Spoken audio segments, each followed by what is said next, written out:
Perfecto. Bueno, pues buenas tardes a todo el mundo. Es un placer, no digo estar aquí porque no sé exactamente dónde es que estamos todos, ¿no? Estamos en una nueva normalidad y esta nueva normalidad, que a mí me da mucho miedo, porque no está arreglada, ¿no? Es como una especie de prototipo que se nos ha lanzado y de alguna manera todos tenemos que conducir este vehículo sin saber exactamente a dónde nos lleva. Efectivamente, yo escribí un libro sobre el ensayo hace ya bastantes años. No es que haya modificado mis parámetros básicos, pero sí que he escrito más sobre el ensayo y como decía Jorge, podéis encontrar algunos de estos escritos en Academia Edu, donde hay estas pequeñas secciones si es que tenéis interés en irlo siguiendo. Bueno, hoy voy a hablar del ensayo, pero no voy a hacer las dos clases sobre cine-ensayo, sino que me ha parecido que quizá era más interesante que nos pusiéramos todos un poco de acuerdo sobre qué significa el modo ensayo en general. Entonces, yo voy a entrar por ahí, como hacer una especie de mapa, y el próximo día, entonces, ya entraré más directamente en el cine-ensayo. A ver, para compartir esto. Acuérdate de compartir sonido, la opción de compartir sonido. Ya lo he hecho ya. Vale. Gracias. Entonces, como digo, lo que me interesa es introducir el concepto de modo ensayo, que no tiene que ver directamente con el cine ensayo, sino que en realidad surge en principio de la literatura y se desliza más o menos hacia la filosofía. Se trata de establecer un pensamiento nuevo. Pensamiento nuevo quizá puede parecer demasiado alambicado, pero yo creo que sí que estamos en una época, no sé si me atrevo a decirlo, si estamos en una época de transición, pero básicamente todas las épocas acaban siendo épocas de transición. Todo el mundo se encuentra en su momento con que las cosas están cambiando, pero ahora yo creo que están cambiando muy drásticamente y estamos arrastrando toda una serie de parámetros que pertenecen a un mundo anterior. Yo recuerdo que cuando entré en la universidad ya hace 20 y pico de años, casi 30, bueno, en la Universidad Autónoma, había estado en otras universidades antes, ¿no? Me di cuenta de que a pesar de que estábamos en una facultad de ciencias de la comunicación que tenía que ser básicamente una, una disciplina puntera en todo lo que estaba ocurriendo en los medios, las nuevas tecnologías, me dio la impresión de que estábamos aplicando parámetros del siglo XIX. Es decir, que era el siglo XIX el que se precipitaba sobre los nuevos acontecimientos y quizá no nos permitía verlos en sus correctas dimensiones. Bueno, pues ahora que estamos en el siglo XXI me da la impresión de que estamos todavía arrastrando muchos conceptos del siglo XX, no ya del siglo XIX, que también creo que están ahí acumulados, pero sí del siglo XX. Se impone un nuevo pensamiento si es que queremos salir de este atolladero. Y este nuevo pensamiento debe reformular muchas cuestiones. Y creo que el modo ensayo es la manera de formularlo. Claro, ¿qué ocurre con esta concepción del ensayo? Ocurre que se opone de alguna manera a las metodologías estrictas, ¿no? Es decir, el ensayo lo que hace es investigar nuevos territorios con el poder del pensamiento de cada cual. Esto lo podemos aplicar luego al cine, pero se trata de algo mucho más básico. A mí hay algo que me preocupa en este último año y medio, y es que se ha ido produciendo una deriva que me parece que es antidemocrática completamente, y que en principio, como estamos todos imbuidos en una situación de excepcionalidad, la estamos dejando pasar porque pensamos que se terminará en un momento determinado. Yo espero que se termine, ¿no? Aunque resulta que los gobiernos, en cuanto imponen formulaciones, luego es muy difícil que las suelten y que vuelvan para atrás. Pero hay algo que me preocupa especialmente y es un fundamentalismo de la ciencia. Yo no sé si vosotras estaréis de acuerdo, pero yo veo constantemente una apelación a un dejar el pensamiento y las ideas individuales y pasar al pensamiento, a las ideas de los expertos, ¿no? Incluso en algunos momentos se está diciendo que los gobiernos no tienen que decidir, sino que tienen que decidir los científicos, que tienen que decidir los expertos, lo cual me parece completamente antidemocrático. Claro, la ciencia es una herramienta poderosísima y absolutamente necesaria, esto no vamos a discutirlo, pero debe tener su lugar. Y el lugar no, que es el lugar de la experimentación sobre la realidad desde una perspectiva determinada, pero que no puede ser absoluta. Porque si es absoluta, automáticamente entramos en el territorio de la exactitud, de la objetividad por la objetividad, y acabaremos con la utilización de algoritmos para resolver todas las cosas. Y creo yo que debemos recuperar la función que tiene el individuo, la función de libertad que tiene el individuo y desde luego la tradición humanista. Y esto es lo que el ensayo de alguna manera pone de manifiesto.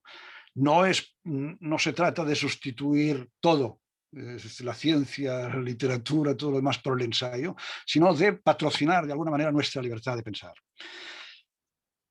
Cuando hablamos de ensayo, tenemos toda una serie de personajes, podríamos decir, lo que Deleuze y Guattari llaman personajes conceptuales. Luego hablaré de esto, me parece que es interesante. Pero hay toda una serie de personajes, hay muchos más, ¿no? Pero yo he delimitado aquí 4 nombres que me parecen fundamentales para trazar esta evolución, o sobre todo este mapa de los parámetros de lo que significa pensar con ensayo. Primero, por supuesto, es Montaigne. Esto supongo que ya es un tópico y que lo habréis oído nombrar muchísimas veces, sobre todo en los últimos años. Había una recuperación de Montaigne, creo yo, porque en principio la realidad, la propia realidad como se está construyendo, reclama esta sutilidad ensayística. Y es a partir de este reclamo que muchas veces no se hace, del que muchas veces no se le toma en consideración,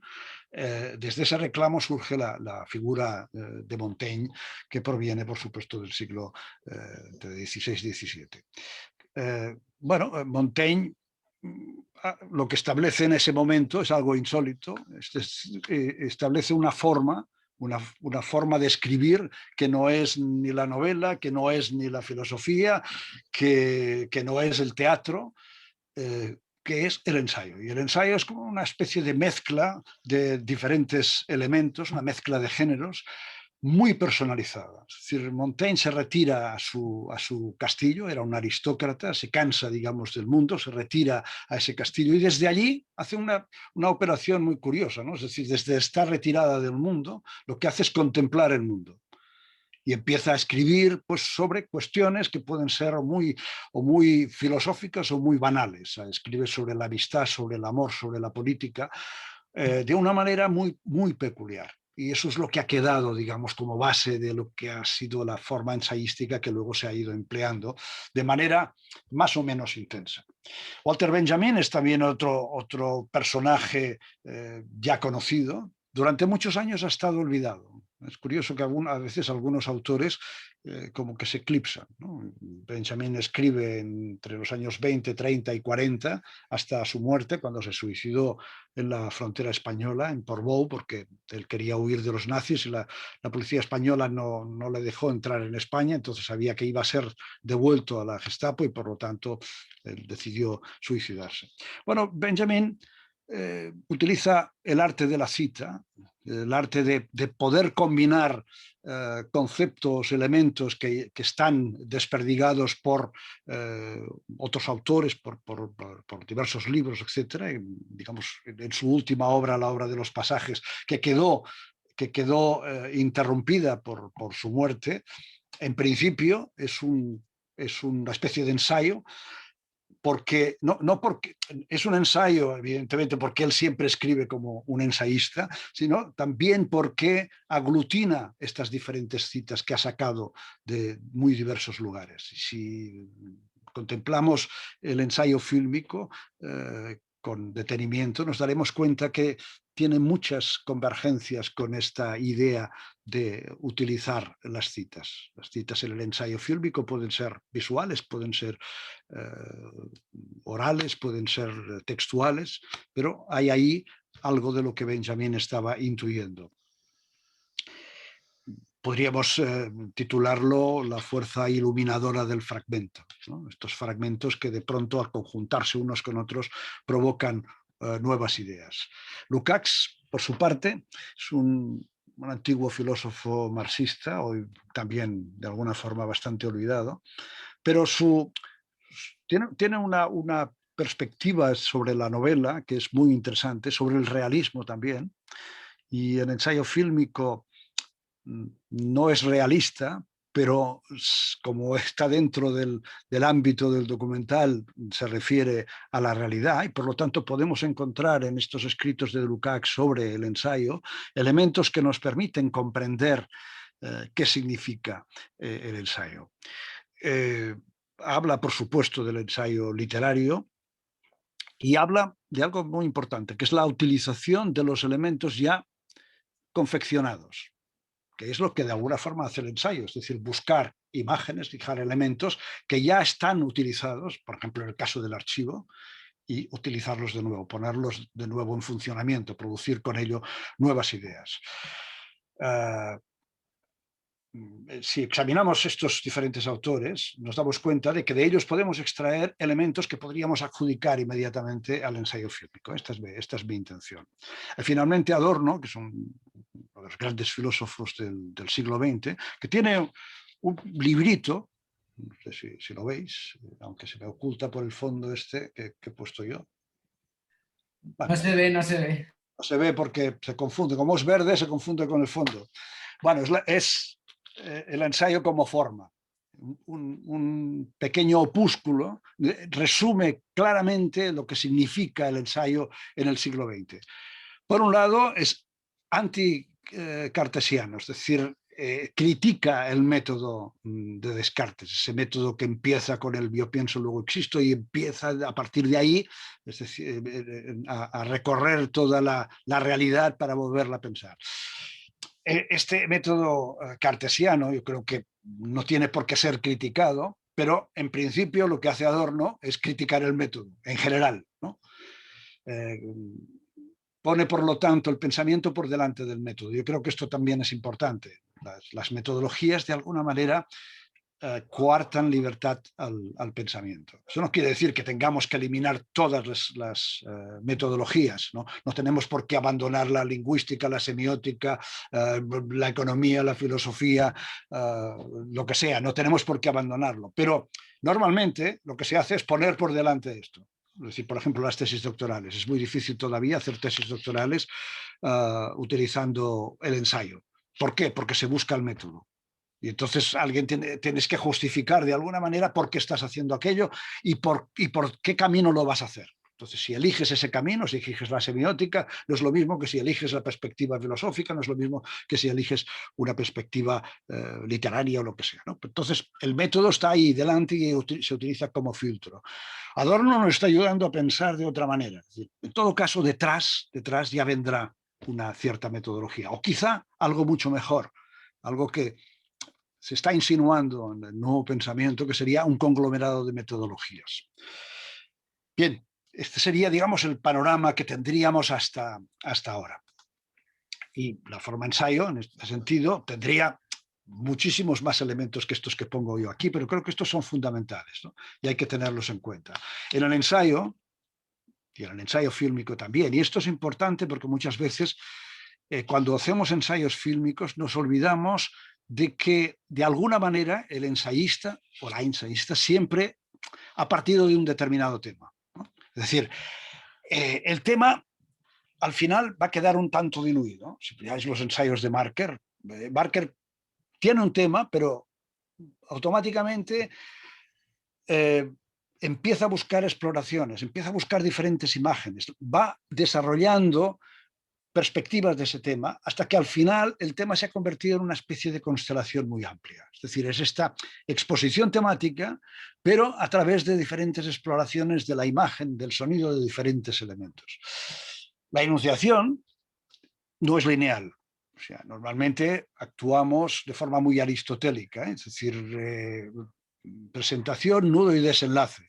Y estas 3 unidades lineales se pueden ampliar todo lo que se quiera. En el teatro o en el cine clásico son muy obvias, en la literatura quizá no lo son tanto, pero o en una tesis doctoral o en un tratado, ¿no? Parecen no serlo tanto, pero si uno escarba un poco se da cuenta que detrás existe este esqueleto, ¿no? esta linealidad. Se presentan las hipótesis, se produce una introducción, luego hay un desarrollo y se llega a unas conclusiones. Sin embargo, el ensayo tiene una enunciación mucho más errática, va explorando, ¿no? Yo siempre utilizo la metáfora del camino por el bosque. Si uno se encuentra delante de un gran bosque, seguramente habrá un camino que habrá trazado el ayuntamiento o quien sea a través del bosque. Si coge este camino, va a atravesar el bosque de forma mucho más efectiva y va a llegar al otro lado sin ningún problema. Puede hacer otra cosa, puede simplemente perderse en el bosque. Las dos posibilidades son válidas, pero si uno sigue el camino que ya está trazado, va a descubrir pocas cosas. Va a descubrir aquello que de alguna manera está al borde del camino, que ya está establecido. Si se pierde en el bosque, le va a costar mucho más salir, pero va a encontrar muchas más cosas. Por eso el ensayo apuesta por esta otra cuestión. Apuesta por perderse. Y esta cuestión de perderse es interesante. Luego estableceré algunas relaciones con el flaner, con los situacionistas franceses que de alguna manera proponen también esta forma de relacionarse con la realidad. Y luego algo que me parece fundamental, que es la problematización del sujeto. Es decir, el ensayo, esto lo decía Montaigne, es decir, que fijaros que vamos muy lejos en este sentido. Montaigne tenía la intuición y decía, es que cuando yo escribo ensayos estoy escribiendo sobre mí mismo, aunque no hable de sí mismo. Todo movimiento, decía, nos delata, es decir, el movimiento del pensamiento nos delata a nosotros mismos, porque es como un autorretrato que hacemos sin necesidad de presentar nuestra figura. Y creo que es importante la problematización del sujeto, porque prácticamente todo el pensamiento modernista a lo largo del siglo XX ha ido en contra del sujeto. Desde los primeros filósofos vitalistas, Bergson, luego Heidegger, pero luego también el estructuralismo, el postestructuralismo, se ha tratado, y el propio arte del siglo XX, se ha tratado de eliminar a ese sujeto que molestaba, ¿no? El sujeto no estaba ahí. Y en realidad el documental clásico tiene algo de esto también. En gran parte del documental clásico el sujeto no debe estar. La cámara es como un elemento autónomo que capta la realidad sin que se inmiscuya al sujeto. Yo creo que hay que volver otra vez al sujeto, porque si no, como he dicho antes, entraremos en una crisis extraordinaria sobre lo que significa estar en el mundo de una manera civilizada. Por lo tanto, bueno, si el ensayo problematiza el sujeto, quiere decir que nos hace pensar sobre el sujeto. Y en este sentido es muy válido. Podemos establecer también una manera de repensar toda esta cultura del siglo XX y volver a colocar el sujeto en su lugar. El ensayo se sitúa en un ámbito en el que hay una disolución de la consistencia de la realidad. Esta frase que tenéis aquí en medio, que seguramente la conocéis, viene del Manifiesto Comunista de Marx y Engels. En un momento determinado dicen algo parecido a esto. En realidad esta frase fue reconsiderada por un autor norteamericano que era Brennan, creo que se llamaba así, su libro lo tituló así: todo lo que es sólido se desvanece en el aire. Pero es verdad, y además Marx y Engels decían algo parecido. Quería decir que ellos estaban contemplando a mitad del siglo XIX cómo aquellos fundamentos de la realidad anterior se iban difuminando, iban perdiendo consistencia, se iban convirtiendo en otra cosa. He puesto simplemente aquí 4 vectores que mostrarían que esto es así. Uno de ellos, el fetichismo de la mercancía, surge del propio Marx en El Capital. Tiene un capítulo extraordinario que habla del fetichismo de la mercancía. Es decir, cómo la mercancía, los objetos, las cosas, adquieren un valor diferente. Ya no es un valor de cambio, ya no es el valor estricto de lo que se puede comerciar con esa mercancía, etcétera, sino que se convierten en representaciones de relaciones sociales. Por lo tanto, pierden la consistencia y se convirtieron de alguna forma en ideas. Ahí hay un primer indicio de esta pérdida de consistencia. Luego está la cuestión del capitalismo financiero que empieza en esos momentos. Y esto es extraordinario porque estamos ahora inmersos en este capitalismo financiero. Y si quisiéramos saber cómo es la realidad contemporánea, solo deberíamos contemplar cómo funcionan los tránsitos financieros en el mundo. Cómo funciona, por ejemplo, el dinero. Fijaros que el dinero está desapareciendo como material. Aprovechando la pandemia, prácticamente utilizamos muy poco los billetes, se utiliza mucho la tarjeta y el teléfono móvil, y hay quien se ha colocado un chip incluso para poder pagar enseñando la mano, con lo cual ya se ha convertido en un cyborg. El capitalismo financiero disuelve las cosas, no solamente porque las mercancías que puede de alguna manera, digamos, comerciar con ellas, aunque el capitalismo financiero no es el capitalismo comercial, pero digamos que puede tener intereses en esta parte del capitalismo comercial, ese capitalismo financiero lo ha convertido en flujos de dinero, y ese flujo de dinero ahora es extraordinario, conforma una nueva realidad. Por eso decía yo que tenemos que pensar de nuevo las cosas, porque la realidad que estamos viendo ya no es exactamente la totalidad de la realidad. Esto por un lado, digamos, por el lado más estructural, y por el otro tendríamos indicios que están en la propia vida cotidiana o están en el arte. El concepto de flaner, que lo elaboró poeta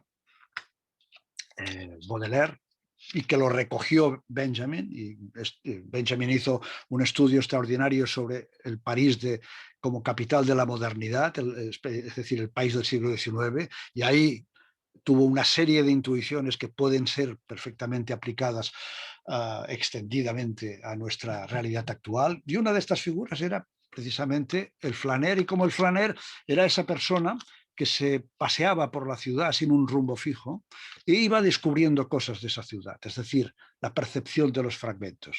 Fragmentos como podía ser, yo que sé, un escaparate, o como podía ser una edificación, o como podía ser una serie de personas, como iban vestidas, etcétera, etcétera. Es decir, aparecía como un nuevo observador. Era un observador desenfadado, en cierta forma distante, que recomponía la ciudad a su manera. Disolvía la ciudad, la disolvía en su solidez estricta, y la reconvertía o la disolvía en sí mismo, ¿no? En su propia perspectiva. Y luego está la aparición del cine.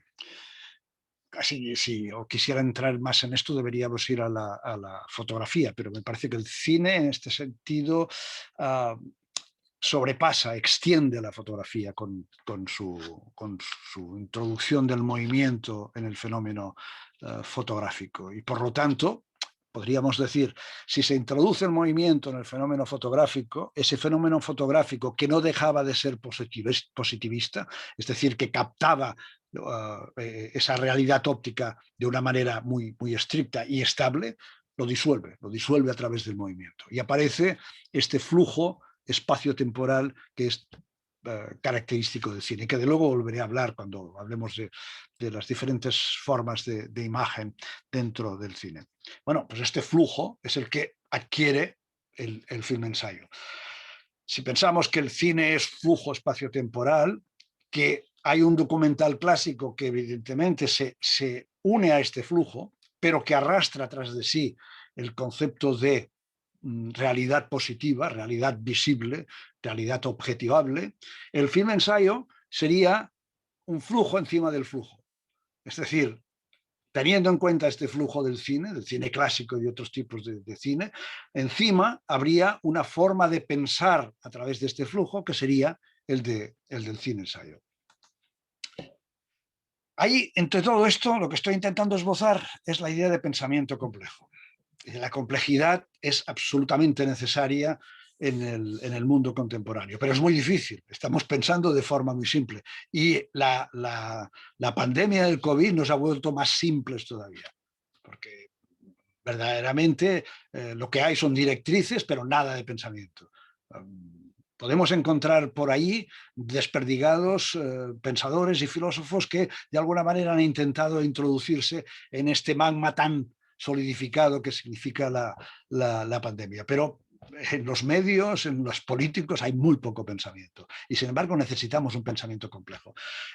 Como metáfora de este pensamiento complejo he puesto este diagrama móvil, que me parece muy divertido, pero que además nos muestra claramente lo que es el pensamiento complejo. Una aglutinación de diferentes máquinas. Deleuze y Guattari, de los que hablaré luego, hablan de las máquinas y de estas máquinas abstractas, máquinas del deseo del que está compuesta la realidad. Aquí vemos claramente esto, es decir, diferentes elementos que, digamos que transforman las cosas, las transforman, las gestionan de determinada manera. Cada uno de los sectores lo hace a su manera. Antes he hablado del conglomerado de métodos. Ahí tendríamos el conglomerado de métodos. Si a cada método le llamamos una máquina, si a la semiótica le llamamos una máquina de pensar, si a la lingüística le llamamos una máquina de pensar, si a la filosofía le llamamos una máquina de pensar, y a la política una máquina de pensar, aquí tendríamos diferentes máquinas. Entonces, el pensamiento complejo significa aglutinar el funcionamiento de estas diferentes máquinas, estableciendo circuitos que por separado estas máquinas no van a atender. La máquina para mí es un concepto metafórico, ¿no? Para Deleuze y Guattari no es metafórico, dice que es literal. Yo prefiero pensar que es metafórico, que son construcciones retóricas del pensamiento. Pero en cualquier caso, para que sea complejo, lo que debemos hacer es aglutinarlo, aglutinar estas diferentes posibilidades y trasladarnos de una... hacer circuitos y trasladarnos entre ellas. Bueno, tenemos aquí, alrededor de esta complejidad, tres elementos. Uno sería el elemento de la tecnología, creo que es fundamental. Todo pensamiento actual atraviesa de alguna forma la tecnología. Estamos nosotros mismos atravesados por la tecnología. Concepto de ensayo, porque creo que la complejidad, toda esta confluencia de elementos, toda esta capacidad de establecer constelaciones, de establecer relaciones, es mucho más fructífera cuando tiene este fluido ensayístico, es decir, cuando acompaña al pensamiento, cuando no es mecanicista. Y luego un concepto que, como no voy a tener tiempo hoy, no lo voy a desarrollar. En otras ocasiones sí lo he hecho, pero bueno, sí que hay algunos escritos míos sobre ello, que es el concepto de interfaz, que me parece fundamental. Pero vale la pena que lo tengáis en cuenta, porque las imágenes actuales ya no son simplemente imágenes cinematográficas, ni son imágenes pictóricas, ni son imágenes literarias, son imágenes interfaz. Hemos pasado a una categoría distinta. Y la imagen interfaz conlleva todo esto, conlleva la complejidad, conlleva la fluidez, conlleva la tecnología. Evidentemente, el concepto de interfaz está relacionado directamente con el ordenador, y en el ordenador, sobre todo en los videojuegos, es donde encontramos el funcionamiento, las mejores interfaces, pero también en los webdocs. Es decir, el concepto de interfaz hay que trasladarlo al documental interactivo, porque ahí la interfaz es extraordinariamente necesaria. Pero pensémoslo en un ámbito más general. Este nuevo tipo de imágenes empleadas de determinada manera, fluida, ensayística, a través de una tecnología que nos ayuda a pensar. Veamos entonces qué transformaciones ha habido en la imagen para que nos haya llevado al concepto de ensayo. Todorov tampoco se me va a ver porque yo tengo este fondo que debería sacar. Bueno, es igual. Todorov tiene un libro, tiene varios libros extraordinarios. ¿Sí? Vosotros no sé si habéis pasado por la época Todorov, que es la época del estructuralismo. Pero Todorov, que fue uno de los estructuralistas más famosos, en realidad estos libros sobre la literatura desde el punto de vista de la semiótica, del estructuralismo, están prácticamente olvidados. Hemos pasado esa fase, no nos interesan demasiado porque no nos iluminan lo suficiente. Sin embargo, a partir de determinado momento, Todorov se dedicó a hacer ensayos. Es ejemplar en este sentido, ¿no? Tiene un ensayo sobre Goya que es extraordinario y tiene un ensayo sobre el individuo, el elogio del individuo. Y el elogio del individuo lo hace a través de la pintura. Entonces, en un momento determinado que es muy frapante, podríamos decir, al que lo lee le entusiasma, habla de esta pintura, de esta ilustración de Paul de Limburg de 1410, que es de un libro de horas, ¿no? En esos momentos era habitual que los aristócratas tuvieran estos libros de horas ilustrados, ¿no? En este caso, esta ilustración representa el mes de octubre. Y dice Todorov que esta imagen, por primera vez, nos encontramos delante de una pintura, una ilustración que no es alegórica, es decir, que no se refiere a algo externo a ella, sino que lo que nos muestra es la realidad tal cual es. Por ejemplo, este castillo es un castillo de Francia y nos lo muestra tal como era en ese momento. Si hay un hombre que está arando con un caballo, lo que no quiere es mostrar ese hombre arando con el caballo, o esa otra, o esa mujer, o ese hombre sembrando. Es decir, si antes las imágenes, y eso es obvio en las imágenes prerrenacentistas, pero también las renacentistas, las manieristas, se referían a elementos que tenían que ver con la religión, que simbolizaban la religión, que por lo tanto simbolizaban o materializaban y visualizaban ideas, aquí aparece por primera vez, él dice por primera vez, seguramente hay diversas imágenes que aparecen más o menos al mismo tiempo con esta intención. No hay una necesidad de referirse a algo que está fuera de las imágenes en sí. Claro, si pensamos de esta forma, si pensamos este cuadro de esta forma, nos damos cuenta de que aquí se inicia una trayectoria de un arte realista que va a la fotografía y que va al documental clásico. Es decir, el documental clásico no es más que esta misma intención pasada a través de una tecnología que es la tecnología fotográfica. Lo que vemos es lo que hay, no estamos viendo símbolos, no estamos viendo representación de cosas que están en otro lugar. Las imágenes valen por aquello que se está mostrando. 1410. Sin embargo, en 1936 nos podemos enfrentar con este collage de Georges Renaud, porque era valenciano, titulado ¿Por qué está esta gente tan preocupada? Es simplemente una muestra de los tantos collages que se hicieron en este momento, pero el contraste es evidente. Aquí ha ocurrido algo.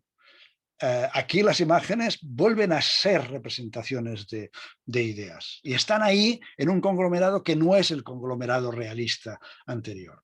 Aquí ha entrado ya, evidentemente, el concepto de montaje cinematográfico, pero incluso de forma mucho más intensa, porque al fin y al cabo el montaje cinematográfico, no el de las vanguardias, no el de Gigaberto, por ejemplo, sino el del cine clásico, lo que intenta es volver a componer esta figura anterior, aunque lo hace a través de una serie de mecanismos. Pero aquí no, aquí lo que nos incita, lo que nos obliga a pensar esta imagen es que hay un conglomerado de cosas muy diversas.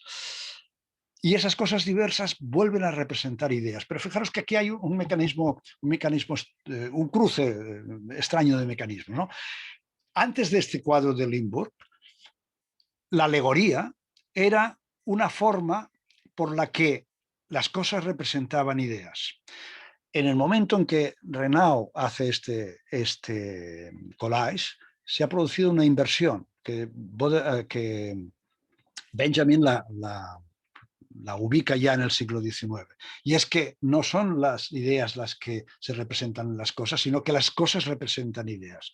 Si pensamos en la publicidad, veremos que claramente funciona de esta manera. Las cosas, un automóvil, un teléfono, etcétera, están representando una idea, una emoción o algo. O sea, que hay una diferencia. No es que ahora volvamos con Renaud, volvamos a lo anterior de Limburg, a la idea anterior a Limburg, sino que hay otra forma. Y es que al ver estas imágenes, al ver la Estatua de la Libertad, una portada de Life o este automóvil o esta Coca-Cola, ahí de alguna manera esto nos produce una idea, nos hace pensar en algo que tiene que ver con la realidad, directamente con ese objeto o con algo relacionado con este objeto. Ahí está el germen del film ensayo. Pensadlo, ahí está el germen. No porque el film ensayo vaya a ser un collage, muchas veces es un collage, no tiene por qué ser un collage, pero de alguna manera esos elementos que entran dentro del ensayo entran con esta disposición. Os muestro simplemente un ejemplo de lo que podría ser el collage cinematográfico, más o menos ensayístico. Es decir, se me ha ido. El equivalente a la imagen de Renault. Es un tráiler de 2 realizaciones de Vic.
Bueno, esto sería, a ver, si lo tildamos de ensayo, sería un ensayo radical, pero me gusta más como ejemplo del collage.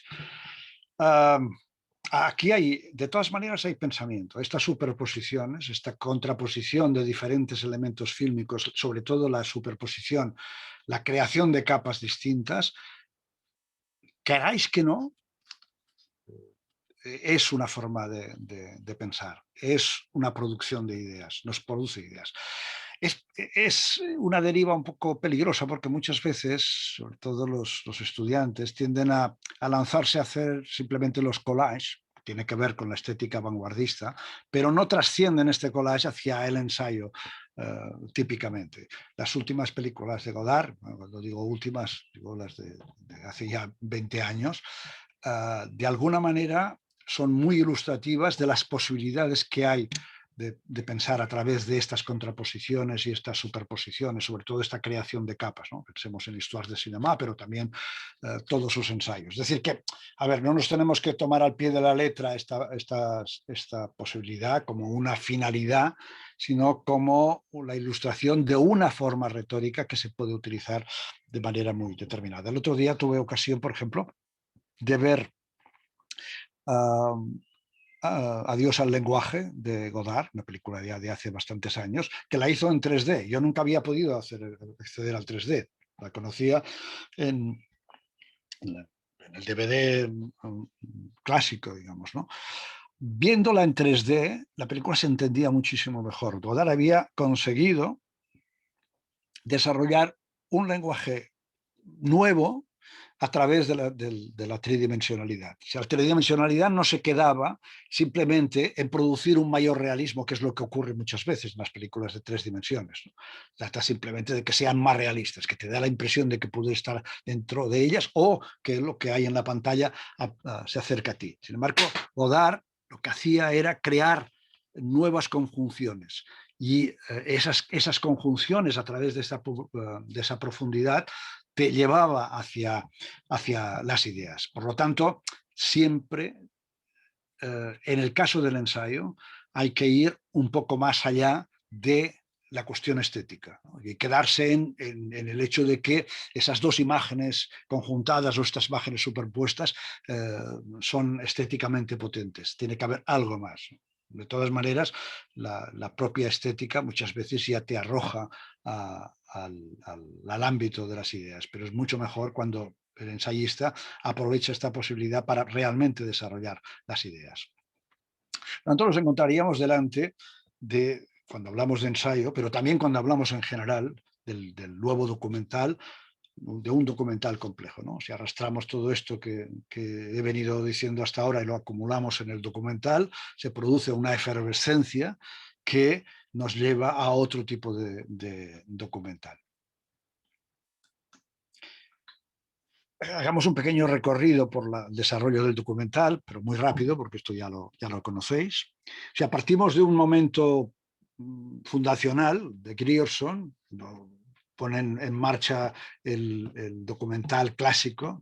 Flaherty también lo hace, pero Grierson además es un teórico y por lo tanto delimita el alcance de esa nueva forma de cine, podríamos decir. Y dice que el documental no es más que el tratamiento creativo de la realidad, ¿no? Esta cuestión de la creatividad ha quedado incrustada en el documental y muchos de los másteres que hemos desarrollado después, nosotros, por ejemplo, a finales de los años 90, le incorporamos este concepto de creatividad y dijimos que era máster de documental creativo porque nos queríamos diferenciar de la tradición clásica del documental, queríamos ir un poco más allá. Pero bueno, curiosamente, para ir más allá nos remitíamos a algo que Grierson había dicho. Lo que pasa es que cuando Grierson hablaba de creatividad, en realidad no superaba los parámetros de lo que era la creatividad en el cine. Es decir, que se podía tratar esa realidad mediante procedimientos narrativos que eran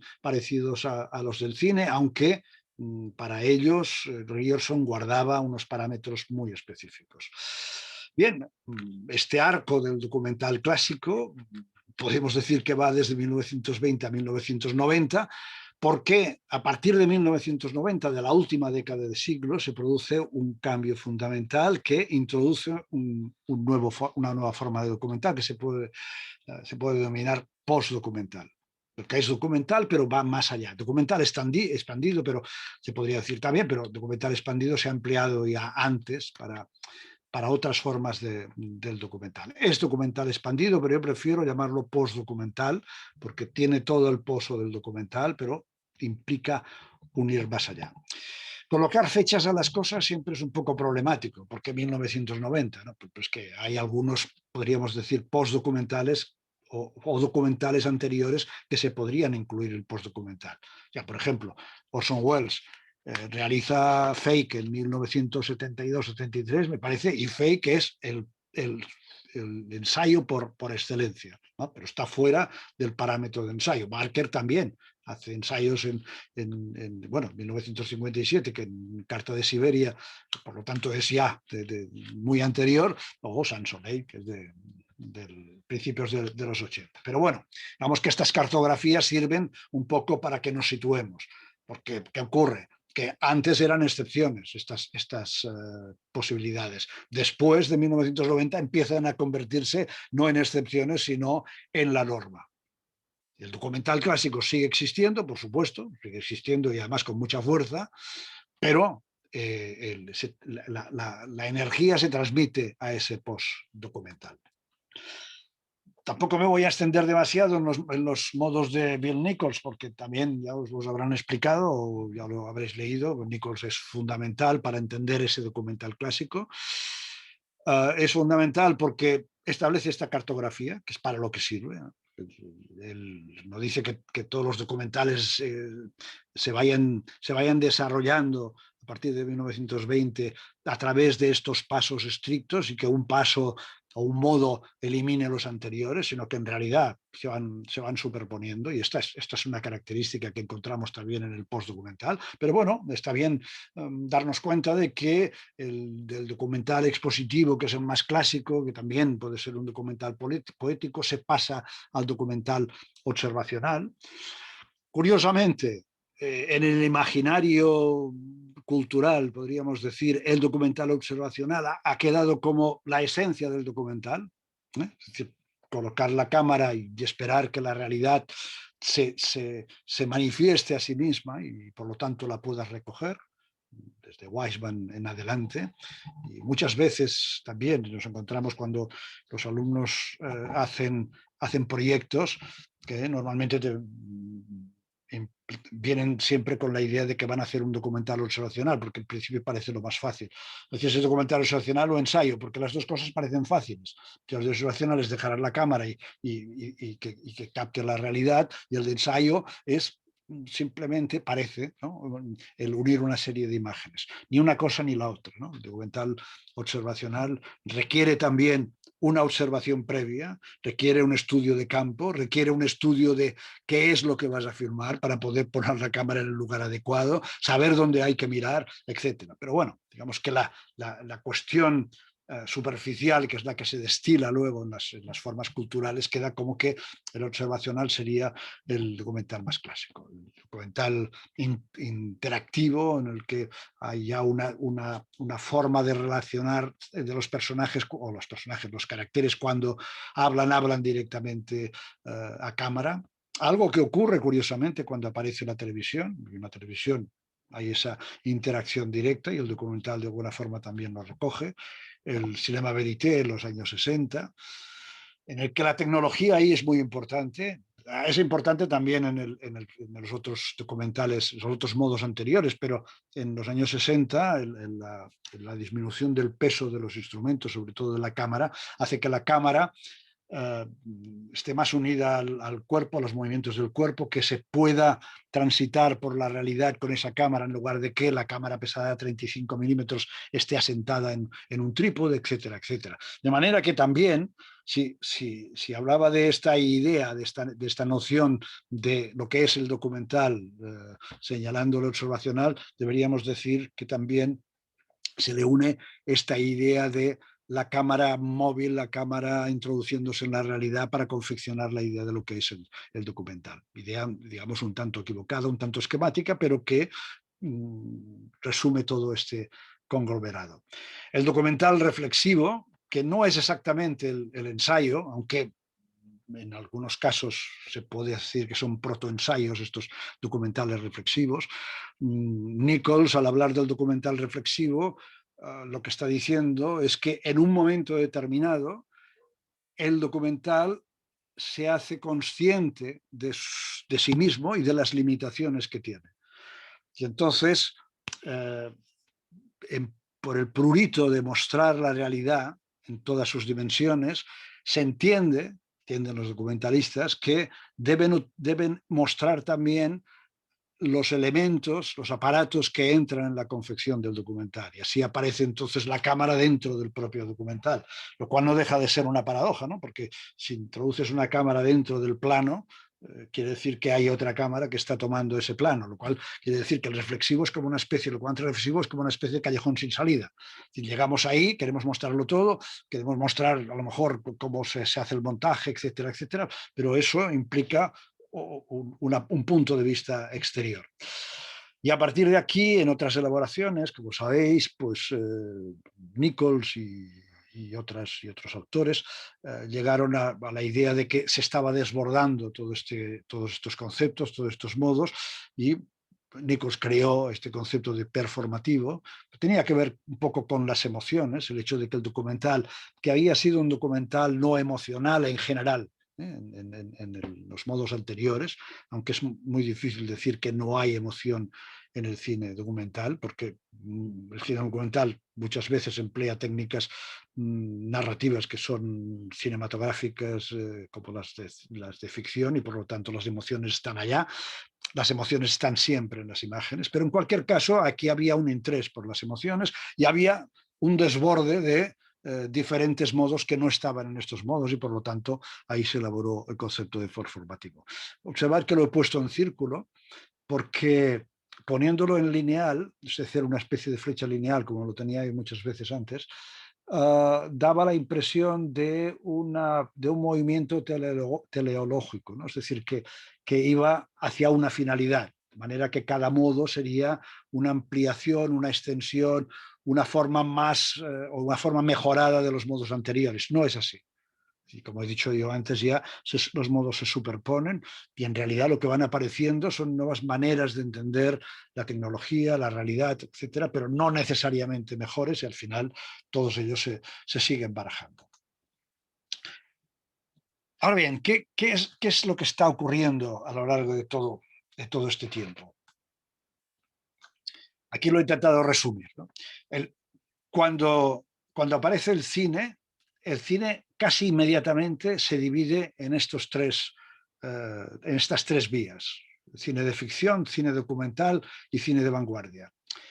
Podemos pensar que hay hibridaciones, por supuesto que las hay, pero ya digo, para mejor aclararnos, pensemos que hay toda una vía de cine de ficción que de alguna forma ha sido la hegemónica, la que ha constituido el eje a través del que el cine ha ido evolucionando. El cine documental, que cada vez ha tenido más incidencia, la tuvo políticamente además en determinados momentos, pues quizá al principio, entre finales de los 20 y los 30, luego otra vez en los 60.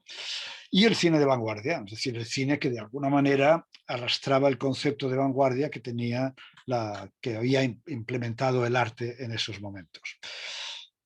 Fijaros que ahí tengo una línea encima de las redonditas que ilustran, digamos, cada una de estas avenidas, y una línea que las corta, porque el cine tiene una peculiaridad. El cine es como una especie de esta figura del dios Jano, que sabéis que tiene dos caras, una cara que mira al pasado y otra que mira al futuro, y el cine se halla en este punto de transición. Recoge muchos elementos del pasado, la pintura, el teatro, la literatura, etc. Y a través de la tecnología los proyecta hacia el futuro, pero no acaba de ser exactamente el futuro. El futuro lo tenemos nosotros ahora, en el postdocumental, en muchos otros elementos en los que la tecnología está presente. El cine es la transición hacia eso, pero no es exactamente eso. Y esa línea marca esa división entre la tradición humanista, que acarreaban pues la pintura, la literatura, el teatro, etcétera, o la filosofía, y el poshumanismo, que se empieza a implementar a lo largo del siglo XX, sobre todo cuando he hablado de esa quiebra de la idea de sujeto. Eso ya es poshumanismo, que desembocará en las ideas poshumanistas actuales. Y la línea separa también el modernismo del posmodernismo. Es decir, la modernidad, el cine es modernidad, y en gran medida va a seguir esos elementos de la modernidad y va a desembocar en el posmodernismo, pero desembocará en el poshumanismo y en el posmodernismo más adelante, una vez se haya convertido en postcine y en postdocumental. Es decir, que estas tres avenidas, que van más o menos en separado a lo largo del siglo XX, acaban confluyendo a partir de los años 70, podríamos decir, y sobre todo por la influencia de la tecnología, en un concepto que sería el de postcine, que es mucho más general, y este postcine desemboca en el documental. Y tanto en el postcine como en el documental encontramos estas hibridaciones entre la realidad y ficción, entre documental y ficción, vanguardia y documental, etcétera, etcétera, de forma mucho más intensiva que la que podía haber adquirido en tiempos anteriores, se había producido como excepción. Pensemos esta evolución de forma diferente, ¿no? Clasicismo, modernidad y posmodernidad. El concepto de posmodernidad ya está un poco superado, ¿eh? En principio ha tenido mala prensa, precisamente porque desconfiguraba tanto el clasicismo como el modernismo, y como que desconfiguraba las dos. Los partidarios del clasicismo protestaban y los partidarios de la modernidad también protestaban, porque la posmodernidad planteaba cosas distintas y contrarias a ellas. Ha sido desbordada, creo que estamos ya en una posmodernidad, pero sigue siendo válida para, de alguna manera, denominar un periodo de transición, un periodo muy convulso, que ha ido pues desde finales de los 60 hasta prácticamente estos momentos. En el clasicismo, desde el punto de vista del documental, lo que teníamos como noción clave era la realidad. O sea, el documental se centraba en la realidad. Era eso lo que se quería captar, la realidad tal cual. Tenía una concepción, sin embargo, que tenía que ver con esta cuestión de la creatividad, que era la narrativa. Es decir, la realidad la desarrollaba narrativamente. vemos los documentales de Grierson, de Basil Bright, de Flaherty, etc., y nos damos cuenta de que lo que hay ahí es un impulso narrativo, muy parecido a lo del cine. Incluso la fotografía es muy parecida a la fotografía del cine de ficción. En la modernidad es anterior, pero hay un momento en la historia del cine en que la modernidad se manifiesta de forma muy, muy, muy preclara, que es ese periodo de los años 50 y sobre todo 60 y parte de los 70. En ese momento, el eje ya no es la realidad, sino que es la cámara. La cámara, precisamente por lo que os estaba diciendo, la cámara antes estaba como fuera del dispositivo. Es decir, lo que veíamos era la realidad y la cámara, igual que la cámara fotográfica, estaba ya para captar como testigo, pero no intervenía. La mosca en la pared que hablaban los documentalistas observacionales. En la modernidad cinematográfica, que es ese periodo también del post-neorrealismo, el periodo de la Nouvelle Vague, etcétera, etcétera, la cámara se presenta. Se presenta porque está muchas veces ahí, o se presenta porque se mueve muchísimo, hay un movimiento que antes no existía y por lo tanto se hace presente a través de estos gestos. Recuerdo una cuestión que a veces es ambigua. En este momento, cuando Jean Rouch elabora el concepto de cinéma vérité, es decir, cine verdad, él mismo dice, no estoy diciendo que sea un cine de la verdad, sino una verdad del cine. Esto es importante, porque el concepto que está debajo de eso ya no es el de narrativa, sino el de verdad. Lo que está mostrando el documental es, por un lado, verdad, pero es una verdad del cine. Las películas de Rouch se pueden interpretar, son ambivalentes en este sentido. Si se interpretan desde el punto de vista de el cine de la verdad, pues bueno, son como un documental clásico, pero si se interpretan desde el punto de vista de la verdad del cine, son otra cosa, y son en realidad una mezcla de las dos cosas. En la posmodernidad, lo que prima es el sujeto, es decir, ese sujeto que había sido eliminado aparece de nuevo, y aparece problemáticamente, sobre todo a través del ensayo. Y el elemento primordial aquí es la reflexión, film-ensayo, reflexión. Y fijaros que aquí he hecho este puente, que es un puente problemático, y que problemático en estos momentos, que es el concepto de posverdad.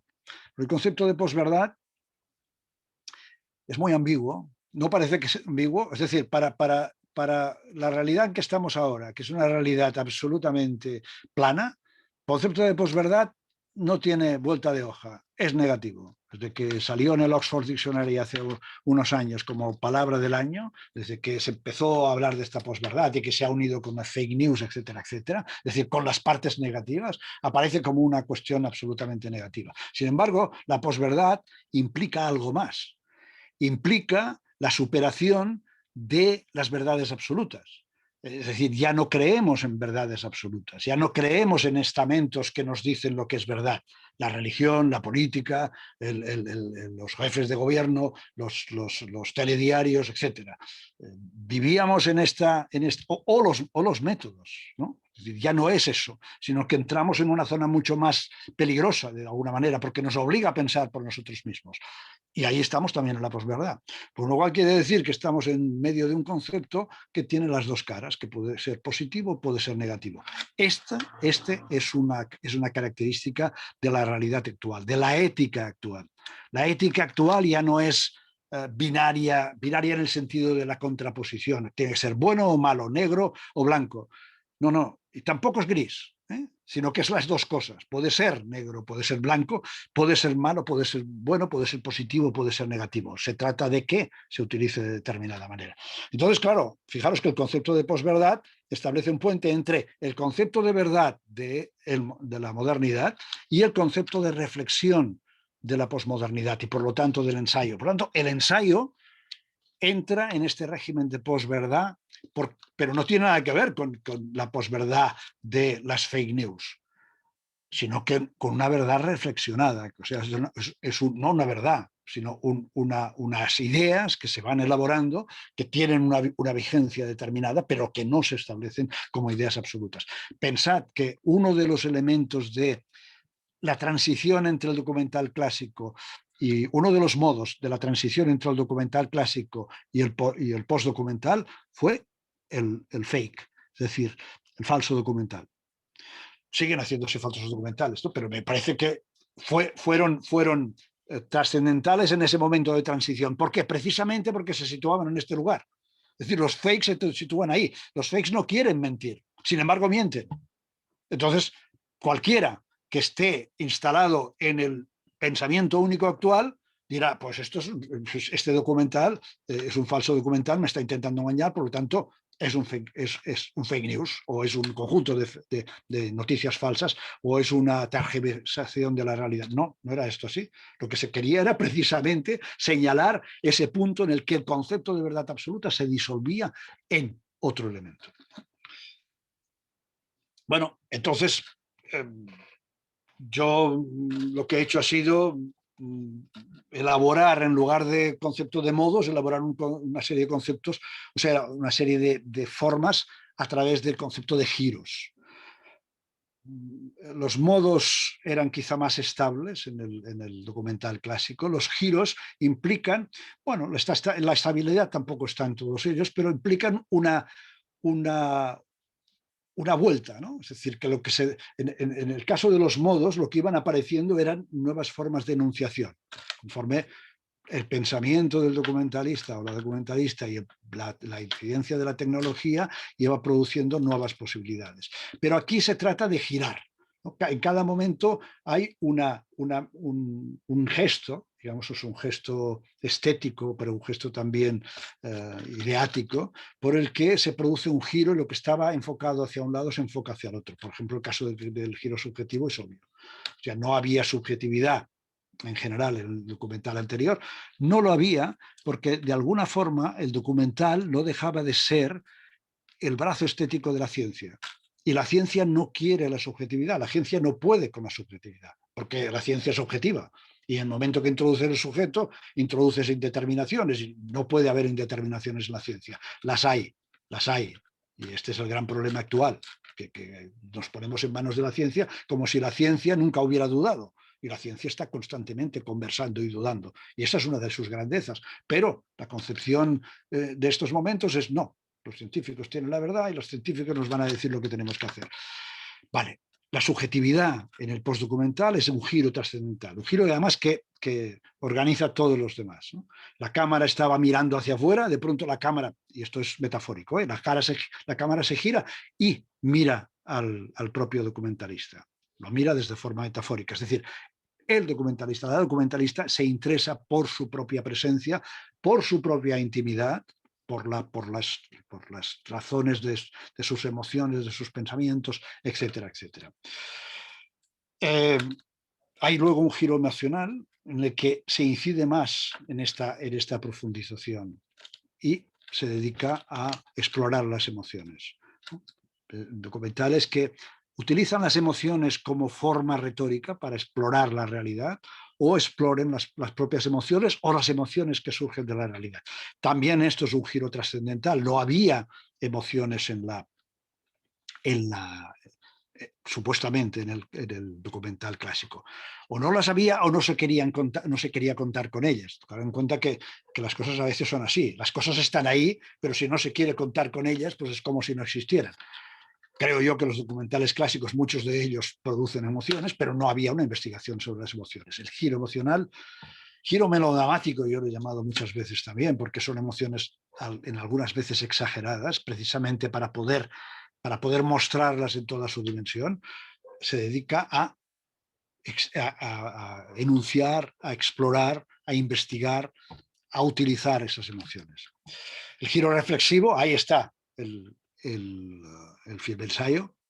Le llamo reflexivo porque va más allá que el ensayo. Es una cuestión de reflexión que está más o menos repartida en todos los documentales. Un giro imaginario, y este es extraordinario porque aquí el corte es brutal. Es decir, entre estos otros giros anteriores y el giro imaginario hay un corte ontológico, podríamos decir, porque estos anteriores son todavía fotográficos en el sentido analógico, ¿no? Pueden ser digitales perfectamente, pero tienen el concepto de lo analógico como base. Luego hay mucha elaboración ahí dentro. Pero claro, el giro imaginario es aquel contenedor en el que hay el documental de animación, el comic book documental, el web la web documental, etcétera, etcétera. El documental de realidad virtual, el documental de realidad aumentada o documental situacional, etcétera, etcétera. Es decir, un régimen del documental que va más allá de lo que la línea cinematográfica había establecido. Llamo giro imaginario porque creo que todos estos elementos tienen que ver con la imaginación. También los otros, pero aquí el elemento de la imaginación es el que vertebra todas las transformaciones. Y por último, yo he establecido un giro onírico, que supongo que será muy, muy controvertido, pero que creo que es muy, muy interesante, porque hay toda una serie de documentales que, o sea a través de la voz, la forma del tratamiento de las imágenes, etcétera, tienen un tono onírico, un tono fantasmagórico. Deberíamos regresar a Walter Benjamin para entender exactamente qué significa esto, porque Walter Benjamin, cuando examinaba la realidad del siglo XIX a través de la modernidad de París, decía que la modernidad estaba produciendo fantasmagorías. Claro, ¿qué quiere decir fantasmagorías? ¿Quiere decir aparición de fantasmas? No, quiere decir eso que decía Marx, la disolución de la realidad. Claro, si la realidad se disuelve, aparecen los fantasmas de la realidad, aparece una realidad etérea, una realidad ambigua. Bueno, pues hay muchos documentalistas actuales que utilizan esa forma onírica para expresar algo que está en la posmodernidad, que podría establecerse esa relación con la modernidad porque es un mecanismo parecido, pero las intensidades y las intenciones son muy diferentes. En el caso de las películas de metraje encontrado, muchos de los documentalistas, Gustav Deutsch, por ejemplo, están elaborando un conjunto de imágenes extraídas del archivo y aparecen como fantasmagorías, aparecen de forma fantasmagórica. Pero bueno, esto es, digamos, el panorama general de este post-documental en el que el giro reflexivo, en el que el ensayo está inserto. Pero hay dos elementos que son fundamentales, el giro subjetivo y el giro reflexivo, porque estos están en todos los demás. O sea, hay documentales subjetivos y hay film ensayos, pero todos los otros documentales, el giro, los que pertenecen al giro emocional, los que pertenecen al giro imaginario, a los que pertenecen al giro onírico, que tienen todos ellos elementos de la subjetividad, la subjetividad del documentalista o la subjetividad de la realidad o la perspectiva subjetiva sobre la realidad y, en concomitancia con esto, la reflexión. Diferentes grados de reflexión. En el film ensayo la reflexión está en primer término, pero en los demás la reflexión está siempre presente. Bueno, de alguna manera se puede decir que este giro subjetivo se produce, como he dicho antes, a partir de 1990. Encontraríamos elementos documentales subjetivos antes, y el giro reflexivo a partir de los 2000, pero esto también es falso, ¿no? Porque los ensayos de Barker son muy anteriores y hay ensayos en los años 90 y anteriormente. Pero en el año 2000, ¿qué se produce? Se produce una conciencia de este film ensayo. Antes los film ensayos eran excepciones y aparecen muy pocas veces reflejados como film ensayos en los tratados teóricos. André Bazin, que tenía una intuición extraordinaria, inmediatamente cuando vio Carta de Siberia de Marker, dijo, aquí hay un nuevo tipo de cine, y llamó film ensayo.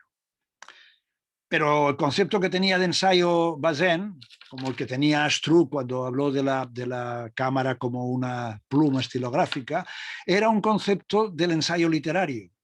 Y entonces la interpretación que hizo del montaje del ensayo de Marker era una interpretación que ponía por delante la voz en off. ¿Por qué? Porque la voz en off era la representación del enunciado literario. Y entonces era como si el ensayista literato, en lugar de escribir, enunciara con su voz y las imágenes venían después. Realmente lo que ocurre con el ensayo es todo lo contrario. O sea, las imágenes son las que proponen ideas y en todo caso entonces la voz en off acaba de conjuntar estas ideas o se une a ellas.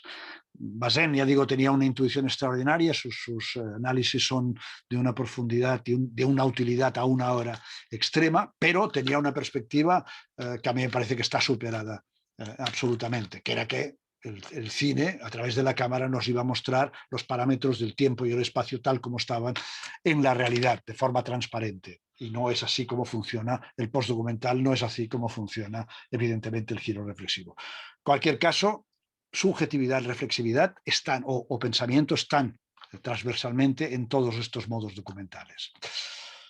¿De dónde hemos venido y de dónde hemos ido?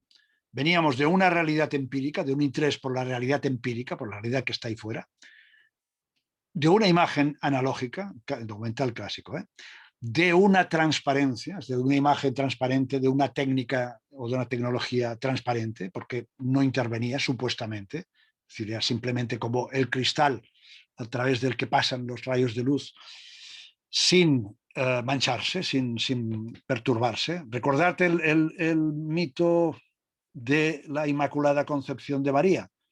Es decir, los teólogos, cuando querían expresar la idea de cómo podía ser que la Virgen María hubiera concebido sin pecado, sin acto carnal, hablaban del cristal. Decían, la luz que atraviesa un cristal y no lo modifica. Bueno, pues un poco el documental se convertía en la plasmación de este misterio. La tecnología, que era el pecado, la subjetividad, que era el pecado, no manchaba, no perturbaba para nada esa realidad que atravesando ese parámetro nos llegaba a nosotros. Transparencia era uno de los elementos. Finalmente, los hechos, o sea, el concepto de hecho.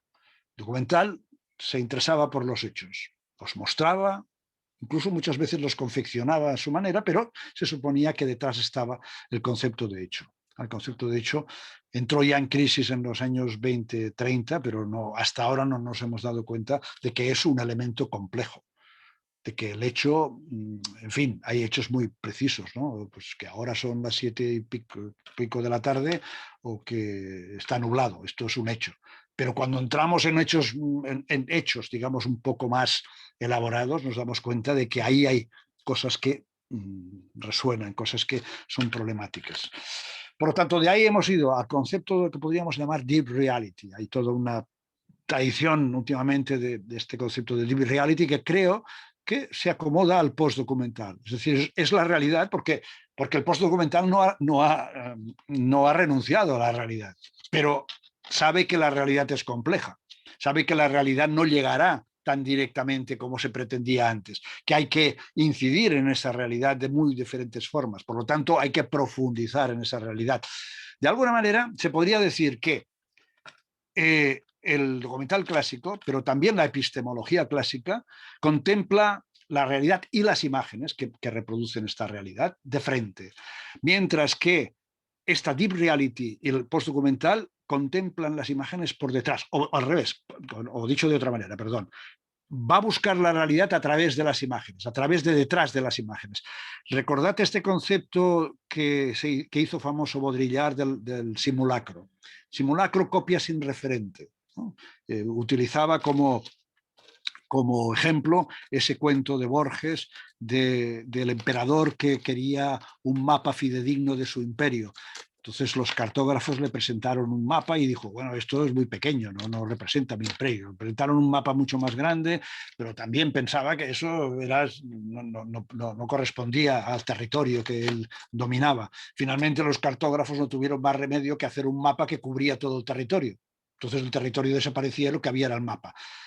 Ese mapa, que ya no tiene territorio debajo, es lo que Baudrillard llamaba simulacro. Bueno, eso que parecía negativo entonces no nos tiene que parecer tan negativo ahora, ¿no? Porque ese mapa son las imágenes, y las imágenes son las que nos permiten contemplar las dimensiones de la realidad, imágenes complejas, por supuesto. Por lo tanto, para llegar a la realidad debemos atravesar por detrás esas imágenes, como si fuéramos detrás de las imágenes y a través de ellas viéramos la realidad. Ese sería el concepto de deep reality. Si la imagen antes era analógica, ahora es digital. Si antes la imagen era transparente, si la la visión, la epistemología, la forma de entender la realidad era a través de la transparencia, ahora es a través de la opacidad.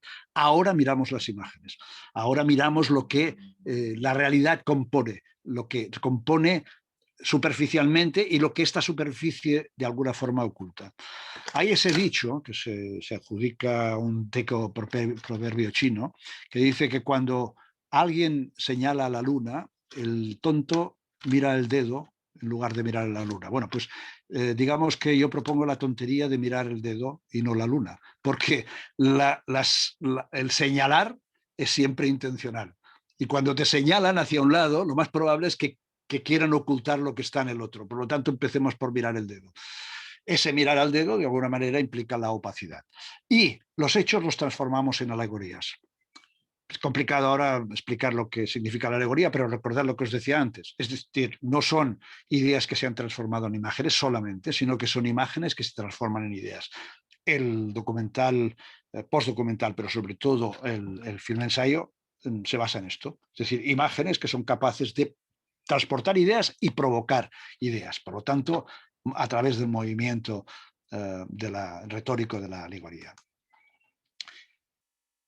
Concepto de pensamiento visual, yo más o menos creo que ya lo he desarrollado, pero sería interesante que muy rápidamente pensáramos en una serie de bibliografías que son interesantes para entender el posicionamiento de la tecnología en el mundo actual.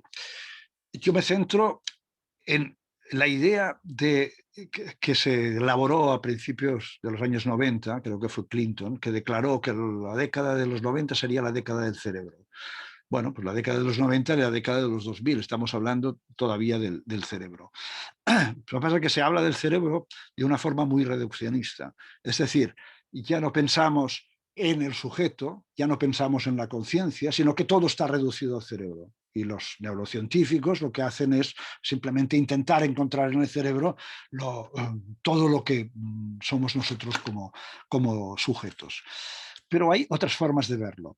Y Roger Bartra, que es un antropólogo mexicano, hijo de un poeta catalán, uno de los grandes antropólogos de la actualidad, elaboró este libro que se llama Antropología del Cerebro, la conciencia y los sistemas simbólicos, que me parece muy productivo para entender en realidad cómo funciona en la actualidad nuestro pensamiento relacionado con la tecnología. Porque si estamos haciendo documentales, estamos relacionándonos con la tecnología, con una tecnología de la imaginación, con una tecnología muy compleja que debemos entenderla profundamente. Lo que decía Bartra era que se remontaba un poco a la teoría de la evolución.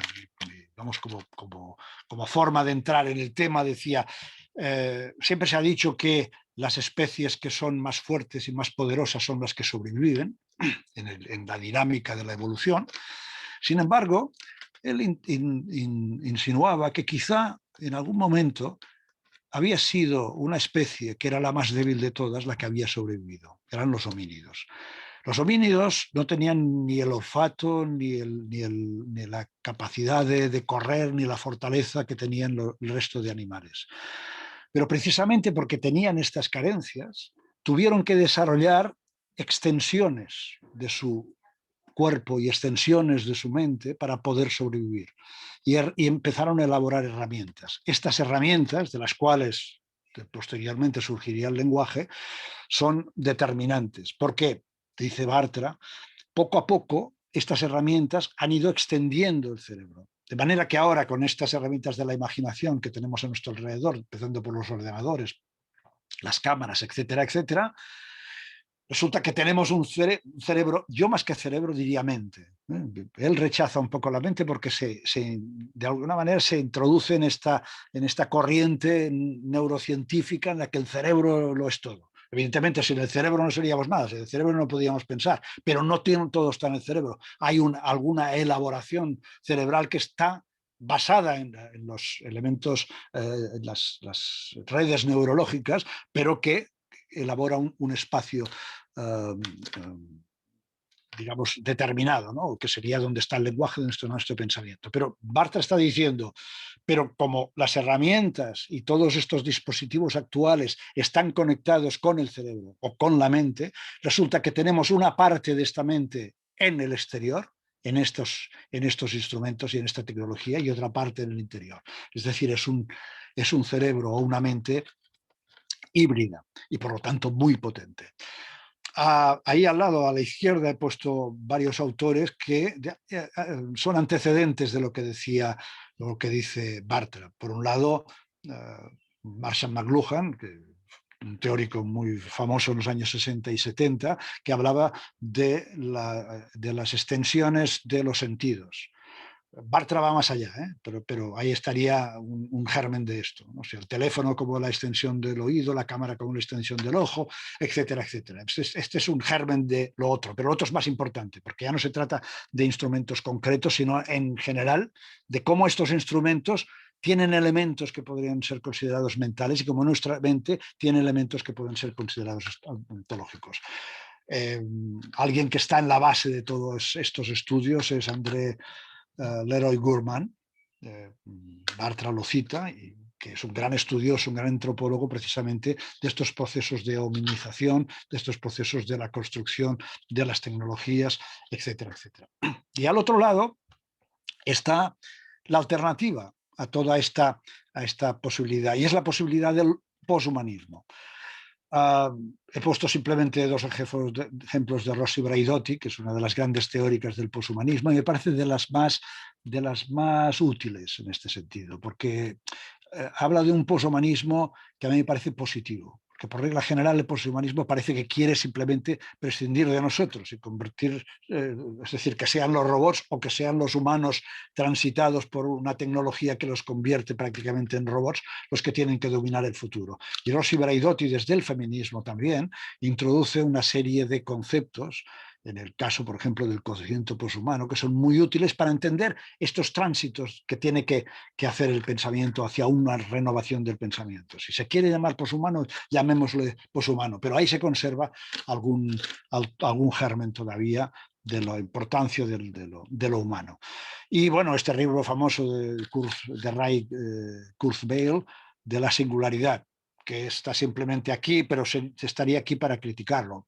Kurzweil está diciendo que en un momento determinado se producirá un salto, será esa singularidad entre el humano y el poshumano, y la máquina inteligente, la inteligencia artificial, etcétera, etcétera.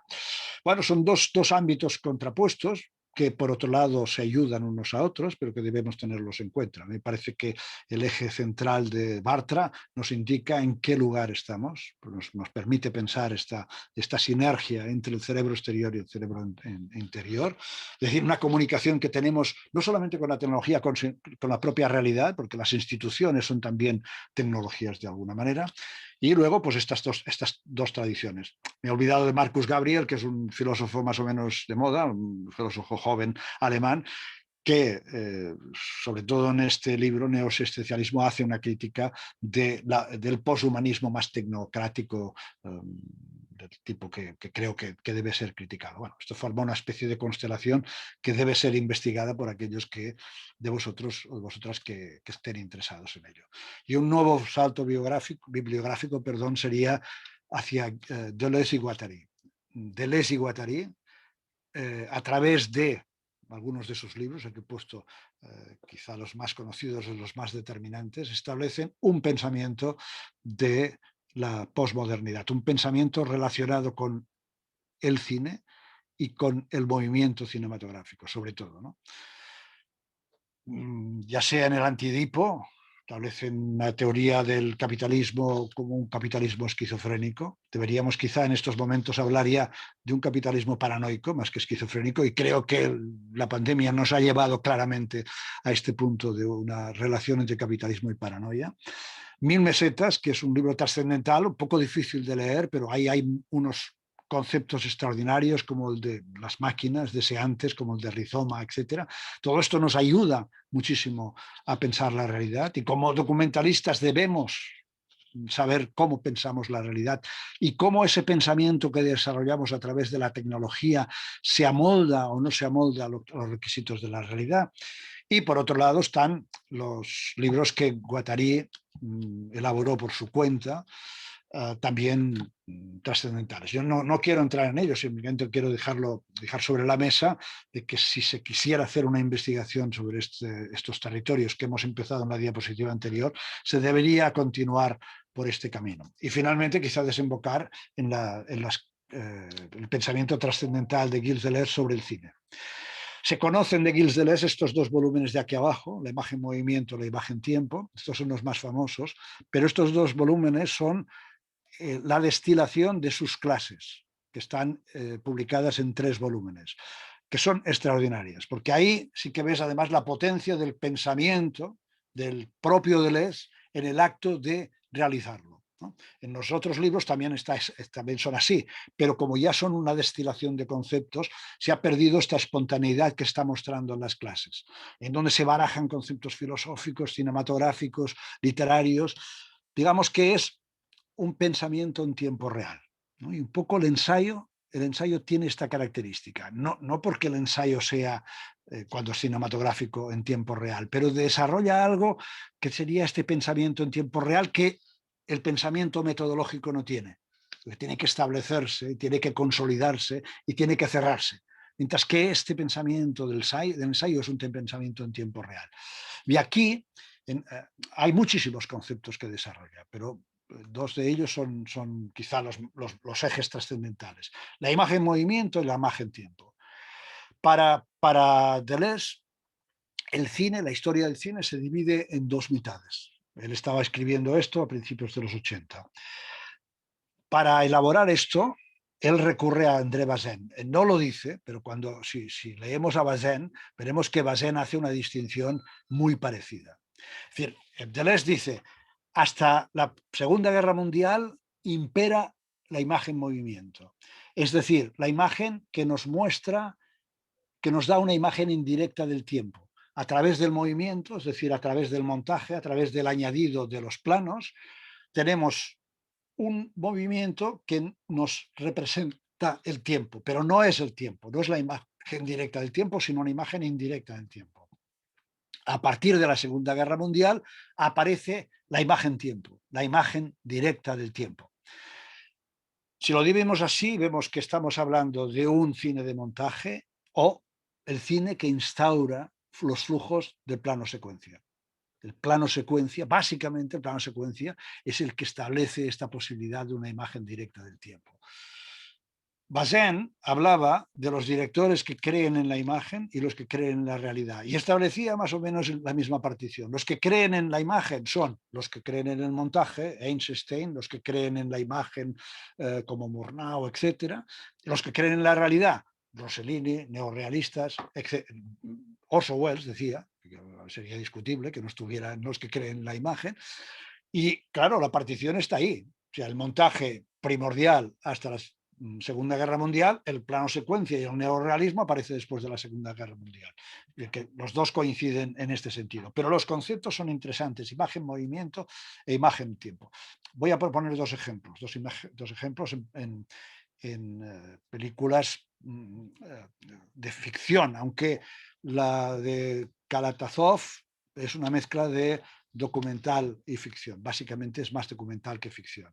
Y en el caso de imagen-movimiento, que es una imagen de montaje, os propongo como ejemplo uno de los ejercicios que hizo este cineasta vanguardista, era húngaro, me parece, si no recuerdo mal, Slavko Borkapi, que se fue a Hollywood y ahí solamente pudo realizar una película suya de vanguardia. Empezó a trabajar en los grandes estudios. Y como tenía una capacidad para elaborar, digamos, sinfonías de imágenes a través del montaje, le adjudicaron el trabajo de hacer aquello que en aquellas películas de cine clásico, sobre todo en las de Frank Capra, que hay ejemplos de Mr. Mitch Goes to Washington, Caballeros sin espada se titula aquí en España, se titulaba, le hacían hacer lo que en los ejercicios de guión se llama en inglés montage, que no quiere decir exactamente montaje. Montage es aquello conglomerado de imágenes que en un momento determinado quiere expresar toda una serie de cosas sin necesidad de detenerse en ellas. Es decir, es una especie de metaescena.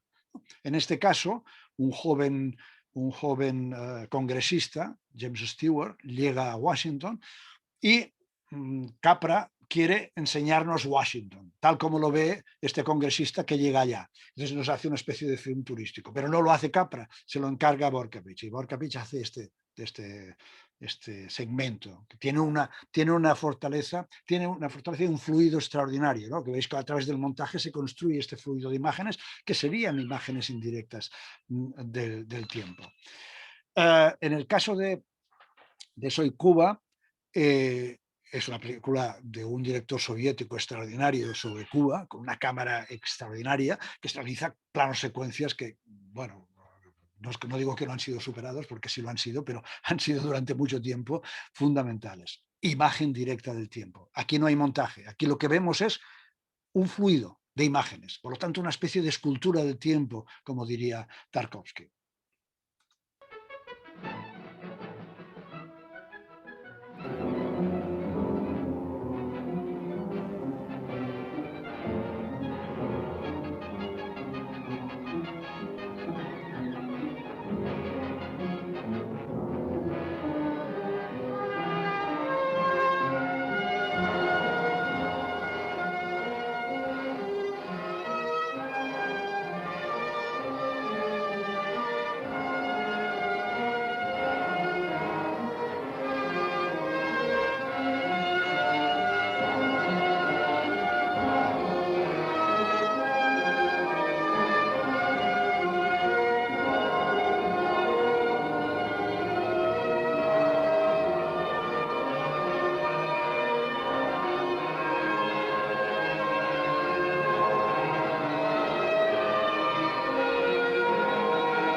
Bueno, como veis, dos formas de hacer cine, dos formas de entender la realidad, dos formas de pensar la realidad. Una a través del montaje, la otra a través del plano secuencia. Una elegía del individualismo y del capitalismo, otra elegía del comunismo y del concepto de pueblo o de masa, podríamos decir. Son las dos distribuciones que hace Deleuze, y Deleuze lo relaciona evidentemente con una forma de pensar, porque cree que el cine es una forma de pensar. Y él habla de la imagen del pensamiento. Nosotros podríamos hablar del pensamiento de la imagen, pero él habla de la imagen del pensamiento y dice que el cine es la imagen del pensamiento. ¿Por qué? Porque al estar en movimiento, el cine se ajusta a una realidad que también está en movimiento. O sea, la realidad se puso en movimiento, podríamos decir, a partir del siglo XIX, a partir de esa disolución de la realidad de la que hablaba Marx, de aquello, todo se disuelve en el aire. El movimiento empezó a generarse entonces, y ahora vivimos en una sociedad, a pesar de que parezca estática, porque estamos en esta situación que estamos, todo se ha acelerado, la tecnología se ha acelerado, los cambios se han acelerado, de tal manera que casi somos incapaces de pensarlos.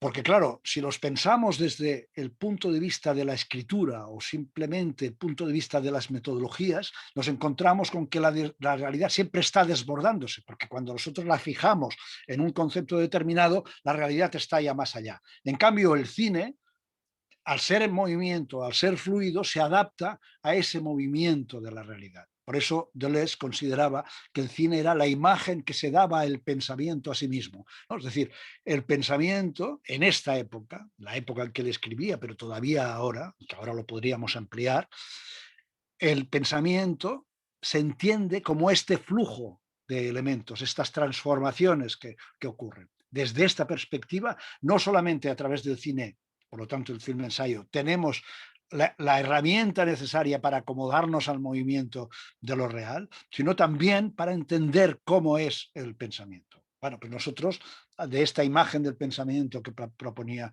Deleuze, que es más complicada de lo que yo estoy explicando, para resumirlo, pasamos a un pensamiento de la imagen. Es decir, la imagen es una forma de pensar también. La imagen piensa no solamente el movimiento cinematográfico, sino también la propia imagen, la concepción de las imágenes, la manera en que tenemos de elaborar las imágenes. Por ejemplo, como decía antes, Godard.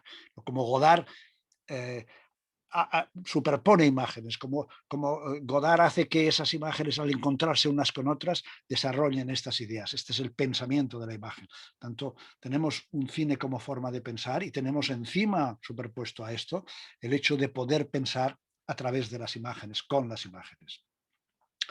Entonces, si tenemos todavía un tiempo, voy a avanzar un poco más sobre este concepto de la tecnología y la retórica visual, que son elementos de este pensamiento en imágenes, de este pensamiento de movimiento.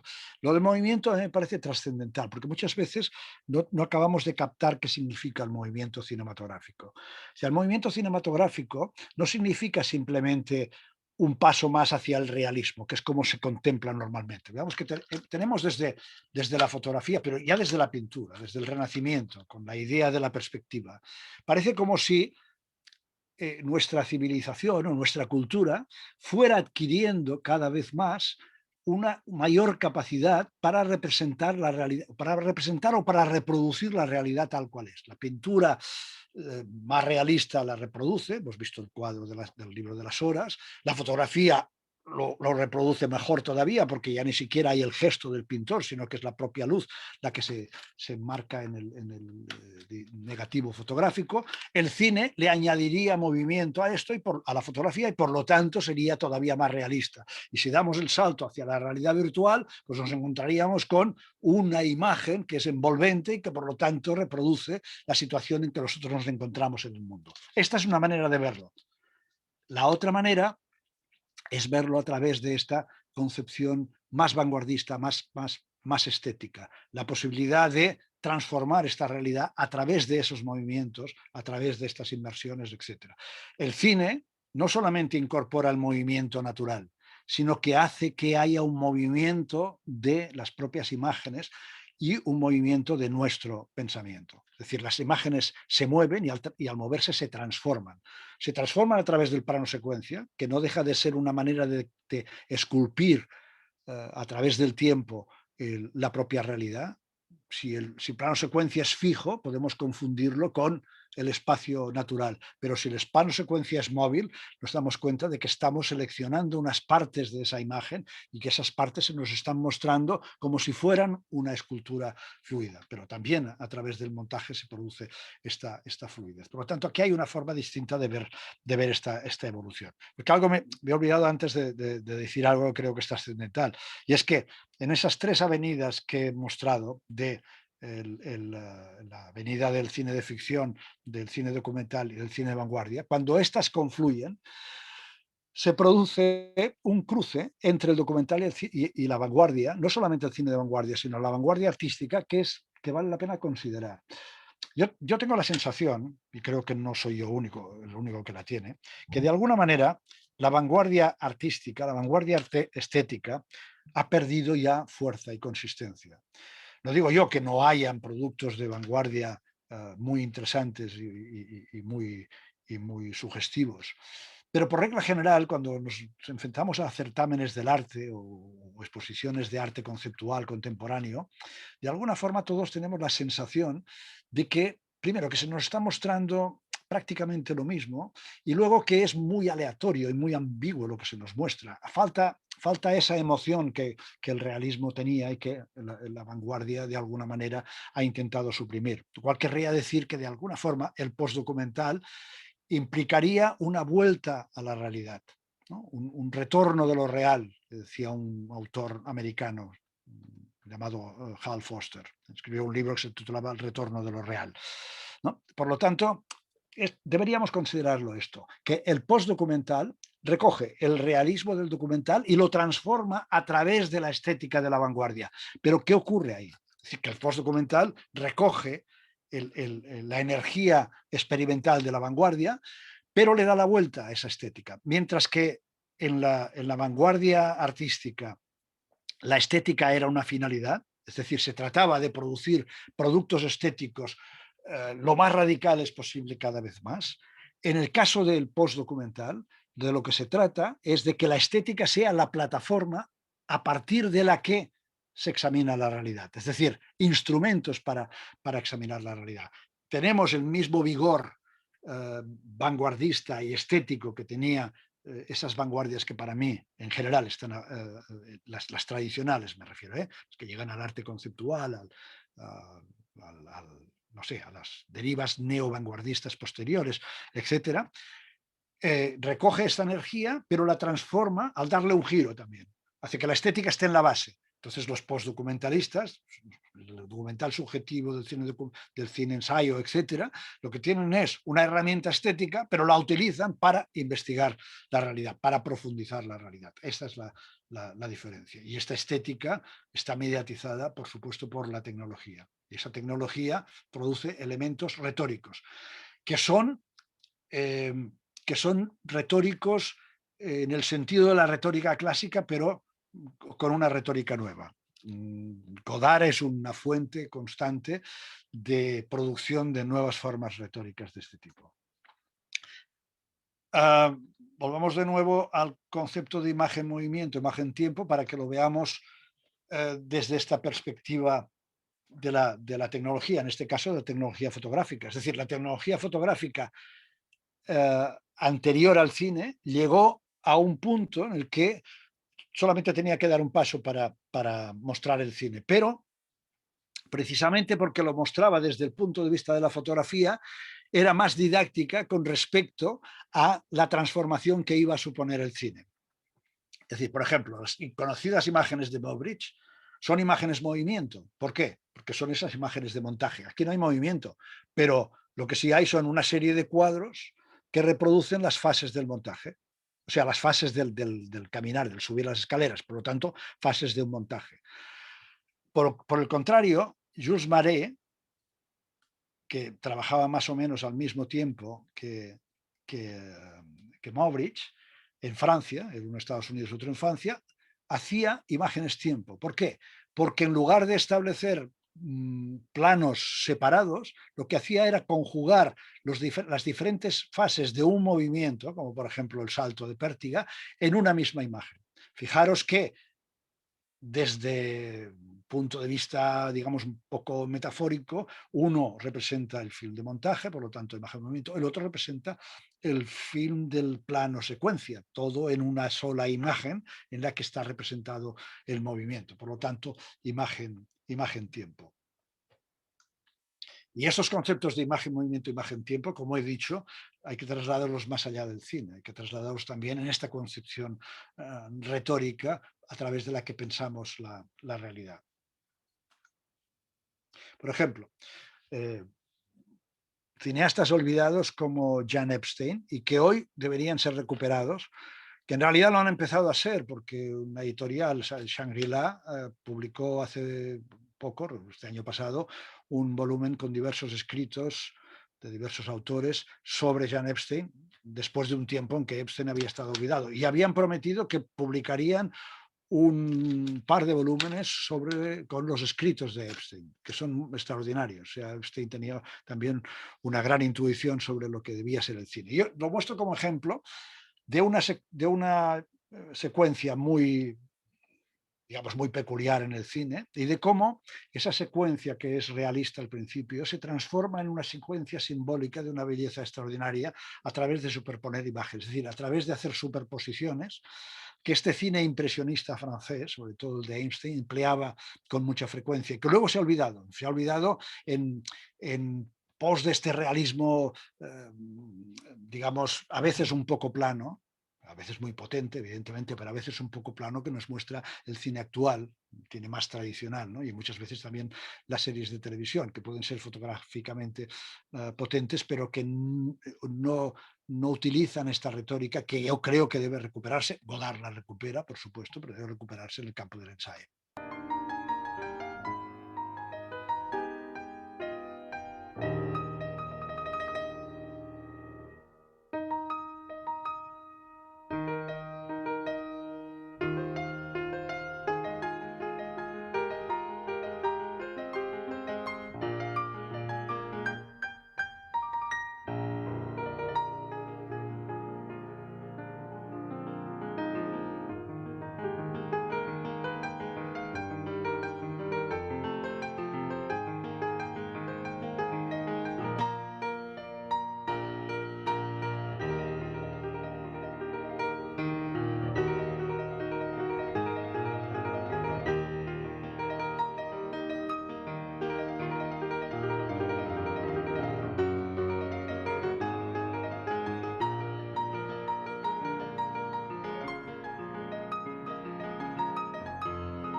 Después de este movimiento de superposición, imagen que era realista, pareja que se escapa con el coche, de pronto se mezcla con ese mar que tiene alrededor y acaba con esa, en fin, ese tópico del beso, pero a través de estas superposiciones. Por lo tanto, la imagen cinematográfica se convierte en una imagen compleja, ¿no? La otra imagen era simple, simple en el sentido no de que fuera torpe, sino en el sentido de que no tenía más dimensiones que las que mostraba. Y en cambio, con esa introducción aparece este otro nivel, que sería el nivel del simbolismo, el nivel de las emociones y el nivel del pensamiento. Un solo ejemplo de muchos que podríamos poner, de Epstein y de otros cineastas de ese momento, y que los podríamos enlazar, y los enlazaré el próximo día con Godard. No, pero fijaros cómo esa retórica del movimiento, que es el movimiento del coche, que además Epstein estaba muy interesado por estos movimientos cinematográficos, en realidad lo que están confeccionando son, aunque sea en nuestra impresión, este tipo de imágenes disueltas del movimiento, ¿no? Desde la fotografía las capta precisamente porque nos las está mostrando desde la inmovilidad, y desde la inmovilidad fotográfica intenta hacer estas cronofotografías de los hermanos Bagaglia que tenéis aquí, en comparación también con esta imagen disuelta, difuminada del film de Einstein. En estos casos hay toda esta disolución que he indicado antes, que empezaba en el siglo XIX, esta disolución de las imágenes que la propia fotografía intentó plasmar a través de estas fantasmagorías. Fijaros que esto corresponde al concepto de fantasmagoría de Benjamin, y por lo tanto se podría aplicar al documental onírico actual. Y fijaros la transición extraordinaria que existe entre unas imágenes de los hermanos Baraglia, es decir, una cabeza que se mueve, y una pintura de Francis Bacon. Francis Bacon, Deleuze tiene un monográfico sobre Francis Bacon que es muy complejo, pero es extraordinario, porque nos incita a pensar la imagen pictórica de forma diferente a través de un movimiento dentro de imágenes fijas, que es lo que hace la fotografía. Pero este movimiento a través de imágenes fijas, que veis que está en la fotografía y que Bacon de alguna manera reproduce, es decir, cuerpos que se disuelven, cuerpos que ya no son estáticos, es un realismo trascendental. Nos lleva a la fenomenología cinematográfica, para que veamos el cine no desde esta ilusión que tenemos de la apariencia de lo real, sino de imágenes que se disuelven, de imágenes que se transforman en otras, que a veces se puede visualizar esta transformación a través de los fundidos encadenados, pero otras veces simplemente está allá, o sea, se ha transformado, sobre todo en el plano secuencia. El plano secuencia, cuando pasamos de un ambiente a otro, cuando los personajes se trasladan, etcétera, etcétera. En el fondo hay disoluciones como estas. Es decir, en el fondo está la alegoría de la nueva realidad, de esta realidad disuelta, de esta realidad fantasmagórica, que la podemos relacionar con la ontología del capitán financiero actual, tal como se mueven los instrumentos de poder a través de estos flujos de capital, que atraviesan la tecnología y atraviesan nuestros cuerpos y atraviesan nuestra subjetividad. O sea, nosotros elaboramos nuestra subjetividad a través de estas transiciones, aunque nos parezca que no tienen nada que ver con nosotros. Y ahí, todavía me quedan unos minutos, llevaría este concepto de imagen, sujeto, de personaje conceptual, porque en el libro que es La filosofía de Deleuze y Guattari elaboran muy bien esta idea, es decir, personajes que son como catalizadores en un momento determinado de una concepción estética o una concepción del pensamiento, etc. No quiere decir tanto que son ellos los que destilan ese pensamiento, esos conceptos, esta nueva manera de ver las cosas, sino que de alguna forma ellos están dentro de esto, ¿no? Es decir, de esta nueva concepción que es necesaria, de este nuevo plano de la realidad que aparece a través de sus, en este caso, de sus películas, o en el caso de los filósofos, a través de su filosofía. Evidentemente que como si pensamos en el sujeto, son ellos los que lo producen con su pensamiento, pero como Deleuze y Guattari desconfiaban del sujeto en la tradición del estructuralismo y el postestructuralismo, no querían darle demasiada importancia al sujeto y querían pensar más que era el propio concepto de la realidad que se transformaba y que estos sujetos lo totalizaban. Bueno, lo podemos pensar así o lo podemos pensar que ellos con su poder de pensamiento traducen esta nueva cinematografía. He puesto aquí solamente algunos ejemplos y los tamaños no implican valoración, simplemente que es que la plantilla de PowerPoint me lo daba así. Pero bueno, Hitchcock sería trascendental, Godard también, Orson Welles, Tarkovsky, Agnès Varda, y podría poner más. Pero todos ellos, de alguna manera, han transformado el cine hacia su lugar. Agnès Varda, por ejemplo, cuando yo decía que el cine ensayo empezaba en el año 2000 porque había conciencia de que había un cine ensayo y se empezó a hacer ensayo y se empezó a hablar de ensayo y se empezó a escribir sobre ensayo cuando antes simplemente eran cuestiones ocasionales, es porque Agnès Varda tuvo un éxito extraordinario con su película La espigadora de los espigadores y la posterior después de 20 años. Ahí hizo un ensayo fundamental, característico, muy entrañable y tuvo un éxito extraordinario y digamos que el público sociológicamente captó la idea de film ensayo y a partir de ahí se desplazó todo lo demás. Godard, por supuesto, Orson Welles ha transformado el cine, Tarkovsky a su manera también, y Hitchcock es un gran creador de formas cinematográficas. Estamos hablando de ficción, pero por favor, no os olvidéis, la ficción crea formas de la realidad y por lo tanto desde el documental esas formas de la realidad a través de nuevas maneras retóricas son también válidas. Pensemos el cine a través de lo que nos han dejado como herencia grandes autores del documental, pero también del arte. Hay un libro muy interesante sobre las relaciones entre el arte moderno y el cine de Hitchcock que expresa estos canales de comunicación y nosotros podemos hacer entonces desde el postdocumental, de esta nueva forma de realismo, podemos recuperar formas retóricas de cineastas como Godard, por supuesto, pero también como Hitchcock.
Le contrôle.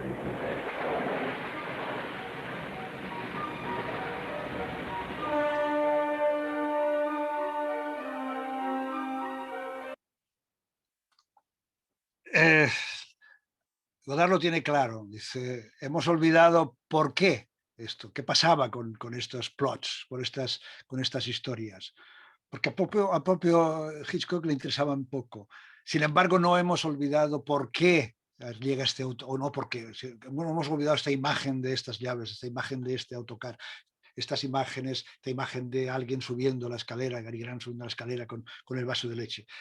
¿Qué quiere decir esto? Que la historia se ha condensado en unas imágenes poderosas, unas imágenes que llegan a nosotros. En este caso son imágenes que expresan momentos de una ficción, pero pueden expresar momentos de un documental también. Y de hecho, Godard, este documental aprovecha este inicio de Godard, pero no es de Godard, es un documental que hizo Televisión Española, que está muy bien hecho, que en realidad, no sé si conocéis una película que apareció hace 2 o 3 años sobre las conversaciones de Truffaut y Hitchcock. Veis aquí el libro de Truffaut y Hitchcock.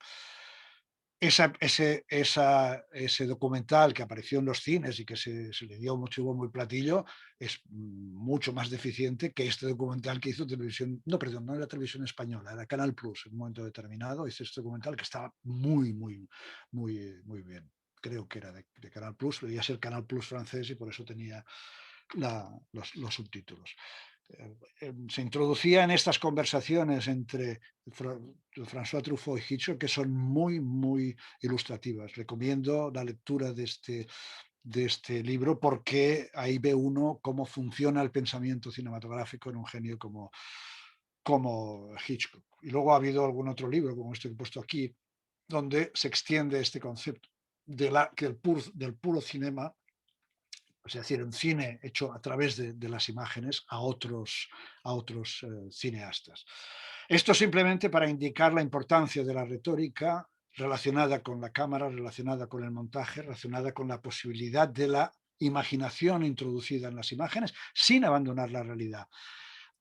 En el ámbito del giro imaginario, esto es extraordinariamente necesario, porque muchos de los elementos que se crean a través del comic book documental, a través del documental de animación, pensad en Vals con Bashir, que fue uno de los primeros documentales de animación más famosos, como el director introducía de pronto metáforas que trascendían la imagen, digamos, realista en la que el documental más o menos se basaba en general, a pesar de que eran dibujos animados, ¿no? Entonces, en ese ámbito, esa retórica visual es necesario recuperarla. Y bueno, lo voy a dejar aquí porque hemos llegado a las 8 de la tarde. Como siempre, yo he hablado mucho y no os he dejado hablar a vosotros. Esto es típico en mí y es típico decirlo también al final. Pero si queréis comentar alguna cosa, las podemos comentar el próximo día, al empezar, porque si no al final nos encontraremos con lo mismo. O me podéis enviar un correo y yo establezco una conversación con vosotros y vosotras. De acuerdo, nos vemos por lo tanto el jueves a las 6 de la tarde. Así es. Muchas gracias, José María, por esta clase que ha sido una clase ensayo en lo que decías de... Bueno, esto me he olvidado de decirlo, es una clase ensayo, sí. Sí. Has aportado perspectivas diferentes que acaban siendo una constelación, como has dicho antes. Una exploración. Bien, pues muchas gracias y eso, el jueves que empiecen preguntándote cosas si exacto. tienen interés. Lo hacemos de principio y así no agotamos el tiempo después. Vale. Muy Pues bien. muchas gracias a todos y a todas. Que vaya muy bien. Muchas gracias. Buenas noches. Gracias, hasta luego. Gracias.